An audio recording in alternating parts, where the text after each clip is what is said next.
भारत एक ऐसा देश जहां कुछ कोस चले तो पानी बदल जाता है, खान पान बदल जाता है। कुदरत ने हमारे देश को अलग अलग जलवायु और मिट्टी से नवाजा है, जो उन्नत कृषि का आधार है। अगर बात बागवानी फसलों की करें तो आम के बाग सबकी पहली पसंद होते हैं, जिसे बढ़ावा देने के लिए भारतीय कृषि अनुसंधान संस्थान अपने द्वारा विकसित संकर आमों के प्रवर्धन को लेकर सराहनीय काम कर रहा है। संस्थान ने पिछले कुछ सालों में आम की नई उन्नत संकर किस्मों जैसे आम्रपाली, मल्लिका, पूसा अरुणिमा, पूसा प्रतिभा, पूसा पीतांबर, पूसा लालिमा और पूसा सूर्य का विकास किया है। इसके लिए कई तकनीकों का इस्तेमाल किया गया, जिनमें से एक है मृदु शाखा कलम बंधन विधि यानी सॉफ्टवुड ग्राफ्टिंग। सबसे अच्छी विधि है जिसमें हम जल्द से जल्द पौधा तैयार कर सकते हैं, उसको हम लोग बोलते हैं कोमल शाख प्रवर्धन या सॉफ्टवुड ग्राफ्टिंग। इसको हम लोग बोलते हैं कोमल शाख कलम लगाना। ये सबसे उन्नत विधि है जिसके द्वारा हम लोग बहुत ही जल्दी समय में पौध को इस तकनीक का इस्तेमाल आम के लिए किया जाता है। प्रवर्धन की सॉफ्टवुड ग्राफ्टिंग विधि को व्यवसायिक तौर पर खूब इस्तेमाल किया जा रहा है। इस समय जितने भी हमारे उपोष्ण बागवानी के हैं या उष्ण बागवानी के पौधे हैं, उनमें सभी में हम लोग प्रवर्धन कर सकते हैं। इस समय हम जो है आम हुआ, अमरूद हुआ, लीची हुआ, पपीता है, केला है, ये आंवला है, जामुन है, इन सभी फलों में हम जो है इस समय प्रवर्धन कर सकते हैं। प्रवर्धन सबसे जो उत्तम समय है आपका वो जुलाई से लेकर के सितंबर तक है। इसमें कलम बांधने के लिए 6 से 10 महीनों के मूल वृन्नतों का इस्तेमाल किया जाता है। सबसे पहले किसान भाई कोमल शाख प्रवर्धन करने से पहले उनको सबसे ज़रूरत है पहले मूल वृंत को तैयार करने की। मूल वृंत तैयार करने के लिए दो तरह से मूल वृंत तैयार कर सकते हैं किसान भाई। एक तो हम सीधे फील्ड में जहां आपका खेत है वहां पे हम अपने आम की जो गुठली है उनको लगा करके वहीं पे गुठली को जमने देंगे। जब गुठली हमारी 8 से 9 महीने की हो जाएगी तब हम उसमें हम लोग ग्राफ्टिंग करते हैं। दूसरी विधियों की तरह ही इस विधि में भी सांकुर शाखा, जिनकी मोटाई मूल वृन्नत की मोटाई के समान हो, उनकी पत्तियों को 7 से 10 दिन पहले काट दिया जाता है। 7 से 8 महीने पुरानी शाखा होगी जिसकी की मोटाई इस पेंसिल थिकनेस की होगी या हमारे उंगली की मोटाई की होगी। उसको चुनने के बाद उसमें हम 7 से 8 दिन पहले उन पत्तियों को हम तोड़ देंगे या हम उसे कहते हैं डिफोलिएशन करना। 8 दिन के बाद हम जा करके उसको वहाँ से कट करेंगे, वहाँ से काट लेंगे सिकेटियर के द्वारा। तो जो हमारा की सैन सूट है, सांकुर शाखा है, उसको हम एक तरफ से ऐसे काटेंगे, दोबारा हम उसको ऐसे काटेंगे और उसको काटने के बाद और हमारा जो मूल वृंत है, मूल वृंत में हम उसमें वी शेप का एक चीरा लगाएंगे। चीरा लगाने के बाद हम उसको मूल वृंत को करीब 2 से 2.5 सेंटीमीटर का ये चीरा लगाएंगे। हम लोग 2.5 से 3 सेंटीमीटर का चीरा लगाएंगे और दोनों की लंबाई, दोनों की जो चीरा की जो लंबाई होगी वो एक समान होगी और उसके बाद धीरे से हम इसमें घुसा देते हैं। घुसाने के बाद इसको हम जो है धीरे धीरे प्लास्टिक की थैली, पॉलिथीन की शीट होगी 200 गेज की मोटाई की, उससे हम जो है पूरी तरह से जो है ऊपर तक ले जाकर के उसको हम बांध देंगे। खेती में किसी भी विधि को अगर सही जानकारी के साथ सही समय पर इस्तेमाल किया जाए तो उसके अच्छे परिणाम सामने आते हैं।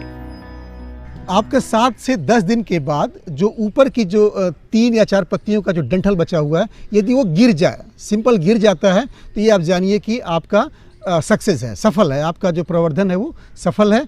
उसके बाद 30 से 45 दिन के बाद जो है पौधा जो स्प्राउट करके जो है धीरे से उसमें से निकलने लगता है। ये आपकी पहचान है कि आपका सक्सेस है, सफल है। यदि वो जो पत्तियों का जो छोटे तने हैं, यदि वो सूख जाए उसी के साथ और यदि आपका साइन सूट काला पड़ जाए तो इससे मालूम हो जाता है कि ये आपका सफल नहीं है।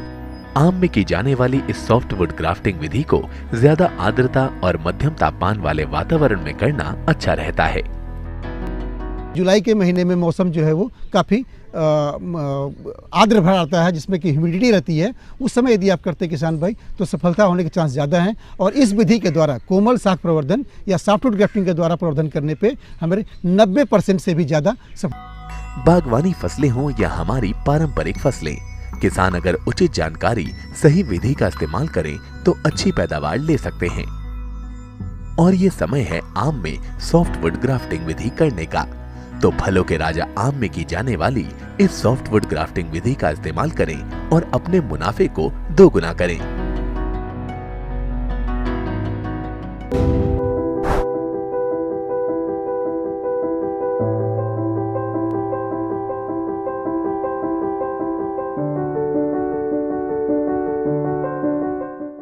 कृषि क्रियाएं लघु व्यवसाय से बड़े व्यवसाय में बदलती जा रही हैं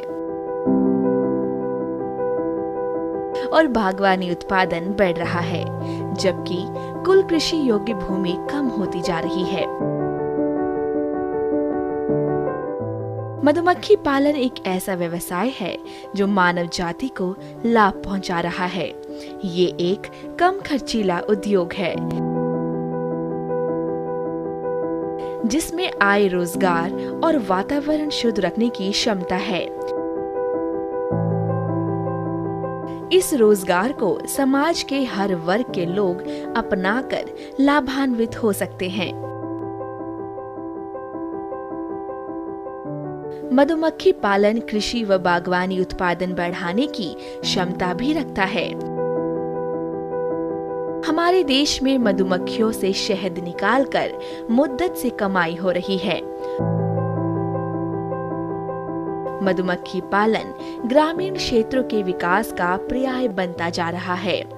हालांकि भारत शहद उत्पादन के मामले में अभी 5वें स्थान पर है। इसी व्यवसाय से जुड़े एक मधुमक्खी पालक हैं भरतपुर राजस्थान के नंगला कल्याणवासी हरदयाल सिंह। आमदनी अन्य रोजगारों से सबसे ज्यादा जल्दी इसमें पैसे की आमदनी होती है। मैं खुद MA B.Ed हूँ और मैंने अध्यापक का कार्य भी 15 दिन जालौर में किया है और फिर मैंने इस धंधे को चुना और 10 या 15 साल से मैं इसमें निरंतर लगातार प्रयासरत हूँ। हरदयाल सिंह ने शिक्षक के रूप में अपने व्यावसायिक जीवन की शुरुआत की। शिक्षक की नौकरी छोड़कर हरदयाल सिंह ने मधुमक्खी पालन में हाथ आजमाने की ठानी और बस फिर ऐसे शुरू हुआ सफल मधुमक्खी पालक के सफलता का सफर। और ये सफर आज भी सफलतापूर्वक चल रहा है। जमीन है, ये मैंने पिताजी से हट करके मधुमक्खी पालन व्यवसाय से ही ली है। एक बच्चा है जो IITN है आज, जो बेंगलोर में 15 लाख के प्लेसमेंट पे गया हुआ है। वो इन्हीं मधुमक्खी पालन व्यवसाय से पैसा कमा करके मैंने उस उपलब्धि तक वो पहुंचाया है। बच्ची है वो आज मेरी MA B.Ed है, वो यहीं रहीमपुर नजदीकी शिक्षा में अध्ययनरत है। मधुमक्खी पालन से अपनी पहचान बनाने वाले हरदयाल सिंह सालाना इस क्षेत्र से 10 लाख रुपए तक की आमदनी पा रहे हैं। शुरुआत में सिर्फ 8 बॉक्स से मधुमक्खी पालन शुरू करने वाले हरदयाल सिंह आज एक सफल व्यवसायी के रूप में सबके सामने हैं। लाभ के साथ साथ मधुमक्खी पालन के बॉक्स भी लगातार बढ़ रहे हैं। पालन व्यवसायी अपने लिए तो पैसा कमाता ही है, साथ साथ जैसे सरसों की फसल है उसमें मधुमक्खी पालन से परपरागण की प्रक्रिया के द्वारा इसकी क्या है 40 से 50% फसल में वृद्धि होती है। ये मैं नहीं कह रहा, ये हमारे वैज्ञानिकों ने शोध करके माना है। मधुमक्खी में हम खाली शहद पर ही निर्भर नहीं रहना चाहते। हमने अब की साल एक नया रिसर्च किया है, तो हमने क्या है इससे मधुमक्खी पालन से पोलन एकत्रित करना चालू किया है। पोलन क्या है, ये अपने एंटीबायोटिक एक शारीरिक क्षमता को बढ़ाने के लिए, आदमी की इम्यूनिटी पावर को बढ़ाने के लिए काम आता है। वो अब के हमने नया इसमें आयाम स्थापित किया है। पंजाब से हमने वो किट मंगाई रिसर्च करके नेट पर, और वो अब के हम सभी भाई जो काम कर रहे हैं मधुमक्खी पालन का उन लोगों ने लगाई, तो उतना का ही तो शहद मिला और उतने का ही हमने पोलन एक्स्ट्रा उनसे ले ली। आजकल मधुमक्खी पालन ने कम लागत वाले उद्योग का दर्जा ले लिया है। ग्रामीण भूमिहीन बेरोजगार किसानों के लिए आमदनी का एक साधन बन गया है। मधुमक्खी पालन से जुड़े कार्य में भी रोजगार के कई अवसर हैं। मधुमक्खी पालन में पिछले कुछ सालों में काफी बढ़ोतरी हुई है। लोग बढ़ चढ़कर मधुमक्खी पालन कर रहे हैं और इसे सरकार भी बढ़ावा दे रही है।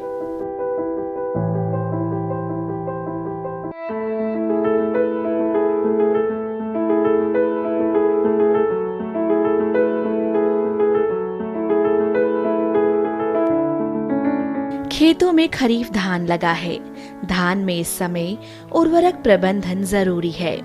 नाइट्रोजन की बची हुई 2/3 मात्रा को 2 भागों में समान रूप में डालें।